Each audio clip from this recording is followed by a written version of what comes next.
আমার প্রিয় চাকরি প্রত্যাশী ভাই ও বোনেরা, কেমন আছেন আপনারা সবাই? আশা করি অনেক ভালো আছেন। বাংলাদেশ দুর্নীতি দমন কমিশন দুদক নিয়োগ বিজ্ঞপ্তি 2025। বাংলাদেশ দুর্নীতি দমন কমিশন দুদক খুব শীঘ্রই 326টি শূন্যপদে নিয়োগ বিজ্ঞপ্তি প্রকাশ করতে যাচ্ছে। এই নিয়োগ বিজ্ঞপ্তিটি সেপ্টেম্বরে 2025-এর প্রকাশিত হওয়ার সম্ভাবনা রয়েছে। সরকারি চাকরি প্রত্যাশীদের জন্য এটি একটি সুবর্ণ সুযোগ হতে পারে। আর এই নিয়োগ বিজ্ঞপ্তিটির সম্ভাব্য তথ্য এখানে দেওয়া রয়েছে। দেখুন, পদের নাম সহকারী পরিচালক, যেখানে 80টি পদ ফাঁকা রয়েছে। আর এ পদে শিক্ষাগত যোগ্যতা লাগবে স্নাতক পাস। এবং বেতন স্কেলটা দেখুন, জাতীয় বেতন স্কেল 2015 অনুযায়ী বেতন হবে 22,000 টাকা থেকে 53,000 টাকা পর্যন্ত। এরপরে থাকছে উপ সহকারী পরিচালক, এখানে পদ সংখ্যা ফাঁকা রয়েছে 70টি। আর এখানে আপনি স্নাতক পাস করে চাকরিতে আবেদন করতে পারবেন। দেখুন, বেতন হবে 16,000 টাকা থেকে 38,640 টাকা পর্যন্ত। তারপরে থাকছে হিসাব রক্ষক, যেখানে 45টি শূন্য পদ রয়েছে। এখানেও স্নাতক থেকে পাশ করতে হবে, অবশ্যই বাণিজ্য বিভাগ হতে হবে। আর এ পদের চাকরির বেতন হবে 12,500 টাকা থেকে 30,230 টাকা পর্যন্ত। তারপরে থাকছে অফিস সহকারী কাম কম্পিউটার মুদ্রাক্ষরিক, এখানে পদের সংখ্যা ফাঁকা থাকতে পারে 76টি।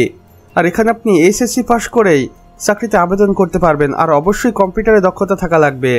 বেতন হবে 9,300 টাকা থেকে 22,490 টাকা পর্যন্ত। এরপর রয়েছে গাড়ি চালক, যেখানে 30টি পদ ফাঁকা রয়েছে। এখানে আপনি 8ম শ্রেণী পাশ করেই আবেদন করতে পারবেন।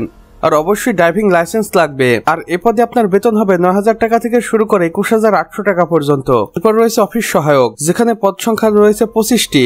এখানে আপনি সামান্য 8ম শ্রেণী পাশ করে চাকরিতে আবেদন করতে পারবেন।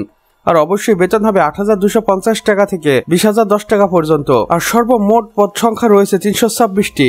আবেদন সম্পর্কিত তথ্য সম্ভাব্য এখানে দেওয়া রয়েছে। দেখুন, আবেদন শুরু হতে পারে সেপ্টেম্বরের শেষের দিকে অথবা অক্টোবরের প্রথম সপ্তাহে, এবং আবেদনটি শেষ হবে অক্টোবরের শেষের সপ্তাহে বা অক্টোবরের প্রথম দিকে। অর্থাৎ সেপ্টেম্বরের যে কোনো সময় এই নিয়োগ বিজ্ঞপ্তিটি প্রকাশ করতে পারে বাংলাদেশ দুর্নীতি দমন কমিশনের কর্তৃপক্ষ। আর অবশ্যই এখানে আবেদন পদ্ধতি অনলাইনের মাধ্যমে তাদের এই অফিসিয়াল ওয়েবসাইটে গিয়ে করতে হবে, যেখানে আবেদন ফি থাকবে 112 টাকা থেকে সর্বোচ্চ 224 টাকা পর্যন্ত।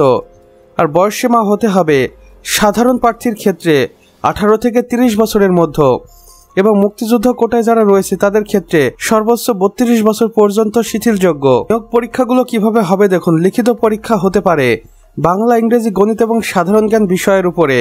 এরপরে কম্পিউটার প্রয়োগ পরীক্ষা, এটা অবশ্যই প্রযোজ্য ক্ষেত্রে যে সকল পদগুলোতে কম্পিউটার রয়েছে সেগুলোতে আপনাকে কম্পিউটারের জন্য আলাদা পরীক্ষা দিতে হবে। এরপর সর্বশেষে মৌখিক পরীক্ষার মাধ্যমে আপনাকে চাকরিতে চূড়ান্ত করা হবে। এবার দেখুন গুরুত্বপূর্ণ নির্দেশনায় কি বলেছে। সরকারি চাকরির নিয়ম অনুযায়ী কোটার সুবিধা প্রযোজ্য হবে। প্রার্থীদের আবেদন করার সময় সঠিক তথ্য প্রদান করা হবে। অনলাইনে আবেদন করার পর প্রাপ্ত ইউজার আইডি ও পাসওয়ার্ড সংরক্ষণ করতে হবে। দুর্নীতি দমন কমিশন দুদক এই নিয়োগ বিজ্ঞপ্তিটি প্রকাশিত করবে খুব শীঘ্রই। আশা করা যায় সেপ্টেম্বরের শুরুর সপ্তাহে অথবা মাঝামাঝির দিকে এই নিয়োগ বিজ্ঞপ্তিটি প্রকাশিত হয়ে যাবে। আর যখন এই নিয়োগ বিজ্ঞপ্তিটি অফিসিয়ালভাবে প্রকাশিত হবে আমি আপনাদের সাথে জানিয়ে দেব। আর এর জন্য অবশ্যই আমাদের চ্যানেলটি সাবস্ক্রাইব করে পাশের বেল আইকনে ক্লিক করে দিতে হবে, যেন আমাদের নতুন ভিডিও নোটিফিকেশন আপনার কোনোভাবে মিস না হয়ে যায়। আমাদের সম্পূর্ণ ভিডিওটি দেখার জন্য আপনাকে অসংখ্য ধন্যবাদ।